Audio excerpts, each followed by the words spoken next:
zadruge mladosti Đačića koju predstavljamo na smotri Lučke čitalice. Mlada zadruga koja je svoju aktivnost obnovila 2018. godine. U sklopu zadruge djelujemo nekoliko skupina, pa tako imamo tvorce koji izrađuju naođe, uzgajamo i zacusto bilje u školskim grevicama i plastenicama. Odlučili smo kuhati džem od duška.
Stavljamo na kuhanje dok se pekmez ne skuha.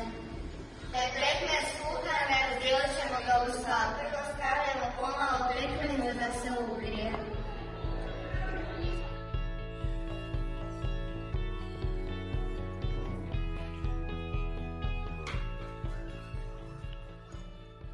Gotov proizvod pekmez od jabuka i dunjana. Saznake smo zalijepili etiketu deklaraciju. Pozdrav!